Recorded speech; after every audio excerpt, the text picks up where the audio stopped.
Well, hello, it's Scott Gould here, and I'm in a shopping mall. The perfect place to talk about a particular exercise that's very popular and done all the time, which is if I say to you, don't think of an elephant, what do you end up thinking of, right? Obviously, it's an elephant.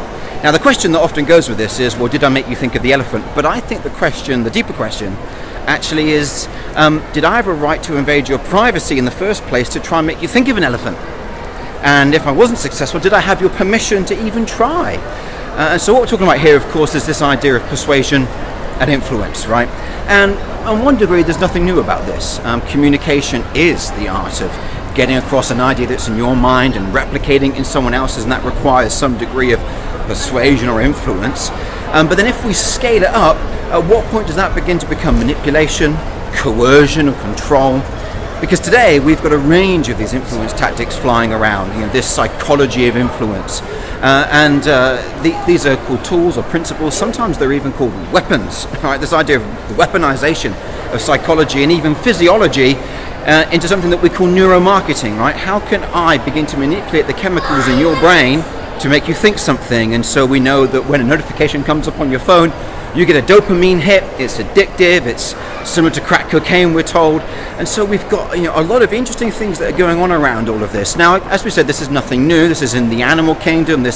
We've got ancient literature on this stuff, like Aristotle and whatnot. So there's nothing new here, but it is concerning. At what point does something go from being influential to manipulative?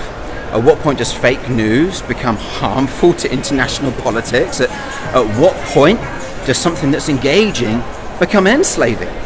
Think about the most engaging and intimate device that we have in our lives in this generation, our mobile phones. I'm using one right now, and they're never more than a meter from us. Yet, the trade-off that we have with using our mobile phones is that we tie ourselves into a system. Generally, that's the Apple system with iCloud and the iPhone, or it's the Android system and all of the Google stuff that's going on there. And if I'm involved in one, to get the maximum benefits, I have to go deep, I have to really engage with it, which means it's hard for me to port it across to one of the other platforms. And so they have a competitive advantage because of how integrated we are. Is that ethical or not?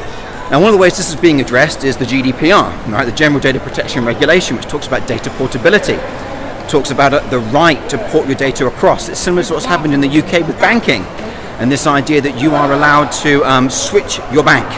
And that they make sure that when you do that, you don't lose the payments going in or coming out of your account. So then what happens? Do we then begin to look at ideas? And of course, ideas, well, they can be the most persuasive and influential things of all. Just think about the film Inception, right, for all of the film geeks among us.